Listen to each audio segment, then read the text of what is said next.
Assalamualaikum warahmatullahi wabarakatuh. Halo sahabat, Utsman bin Affan menjadi salah satu khalifah yang tercatat dalam sejarah dunia. Namun kisahnya tak banyak diceritakan. Utsman bin Affan adalah salah satu seorang yang pertama kali menerima Islam. Ia beriman kepada Rasulullah SAW dan mendukung perjuangan Rasulullah dalam tegaknya Islam. Utsman bin Affan lahir dari klan Bani Umayyah. Utsman juga memiliki status sosial dan ekonomi yang tinggi. Walaupun begitu, Utsman tetaplah lelaki yang sederhana dan baik hatinya. Ketika ayahnya meninggal, sang ayah meninggalkan warisan untuk Utsman, yaitu berupa bisnis keluarganya.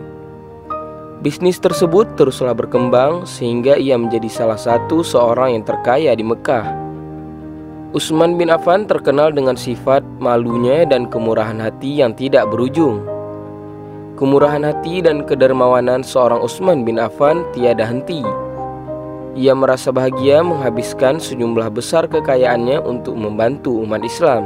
Tak beberapa lama setelah kaum muslim hijrah ke Madinah, mereka mengalami kesulitan air dan mereka sangat membutuhkan sumber air minum. Sementara itu hanya ada satu sumur di sekitar mereka. Sumur itu dimiliki oleh seorang pria Yahudi. Pria Yahudi itu menjual air kepada kaum muslimin dengan harga yang begitu tinggi. Kondisi hidup pun kianlah sulit. Utsman kemudian mengajukan diri dengan mendekati pria Yahudi tersebut dengan mencoba untuk membeli sumur tersebut. Awalnya Yahudi tersebut menolak tawaran Utsman bin Affan. Kemudian Utsman menawarkan membeli setengahnya. Satu hari menjadi milik Utsman dan hari berikutnya menjadi milik si Yahudi. Begitu seterusnya.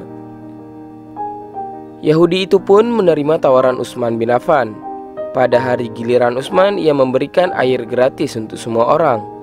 Dan di hari berikutnya, tak ada yang datang untuk mengisi air. Sumur itu pun tak menghasilkan uang lagi untuk laki-laki Yahudi itu. Akhirnya si Yahudi menjual setengah sisanya kepada Utsman bin Affan. Utsman akhirnya memberikan air sumur tersebut secara gratis kepada masyarakat. Hingga hari ini air sumur tersebut masih digunakan. Pencapaian Utsman dalam masa pemerintahan sangatlah banyak. Tidak cukup untuk bisa diceritakan dalam satu kisah saja. Setidaknya umat muslim sudah mengetahui sebagian besar jasa beliau. Di masanya Islam tersebar ke barat hingga wilayah Maroko, ke timur hingga Afghanistan, dan ke utara hingga sampai Armenia dan Azerbaijan. Kontribusi yang paling gemilang di masa kekhalifahan Utsman bin Affan adalah penyeragaman bacaan Al-Quranul Karim. Karena populasi muslim tersebar di wilayah yang sangatlah luas, banyak orang dari budaya lain di negeri nan jauh yang termasuk Islam, kebutuhan untuk menyeragamkan bacaan Al-Quran pun tidak bisa ditawar. Al-Quran dibaca dengan dialek dan bahasa yang sama.